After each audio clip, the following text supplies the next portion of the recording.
I'm Patrick Brunson, a sales manager with U.S. Money Reserve, and I've been with the company going on 8 years now. How I ended up with U.S. Money Reserve is rather interesting because it actually, in a sense, started with the military. And my military career began after 9/11. And after that took place, a lot of people my age and my generation wanted to suit up and serve to help protect what had happened to our country to prevent that from happening again. And after 12 long years, I sustained a career-ending injury. And it was devastating for me because I thought that I was going to be a career military person. But I still wanted to serve my country. You know, I still wanted to serve not just the American people, but I wanted to find a way to help veterans as well. And due to what was taking place with our financial system at the time and what was happening with our dollar, I figured one of those ways was with U.S. Money Reserve to help people protect their money.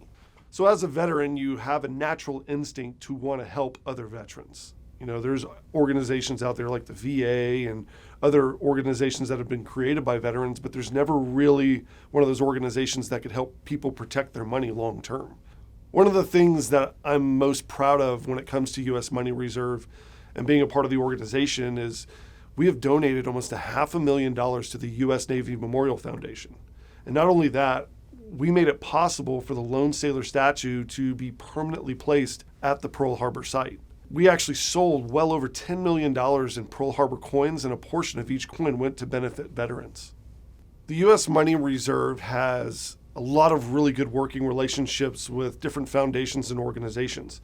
And we've worked with these organizations to try to really make a difference, not just with veterans, but to help educate people as to what happened during certain parts of our history with wars and some of the most pivotal points in our nation's history.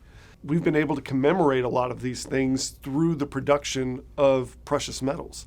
And these relationships that we have are with great organizations, the U.S. Navy Memorial Foundation, the Naval Aviation Museum, the World War II Foundation, and even Flags of Valor.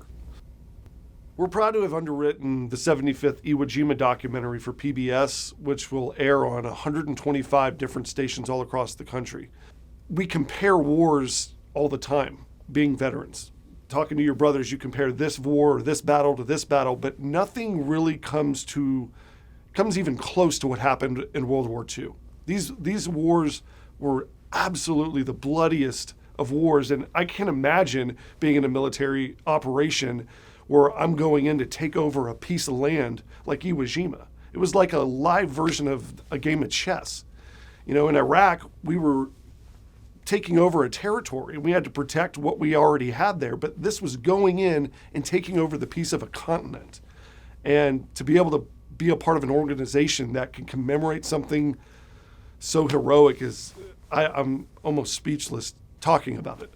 We're also the primary sponsor of the Lone Sailor Awards that's going to happen in September of this year, where General Mad Dog Mattis will actually receive the award, and Bill Withers, he's going to receive the award posthumously. So this is a big deal for us, and me personally, being a veteran who really has a passion for helping other veterans, I can't think of an organization that I'd rather be with other than U.S. Money Reserve because of what they actually do. They actually put action into place when helping these organizations and these veterans, not just current veterans of current wars, but going back to World War II.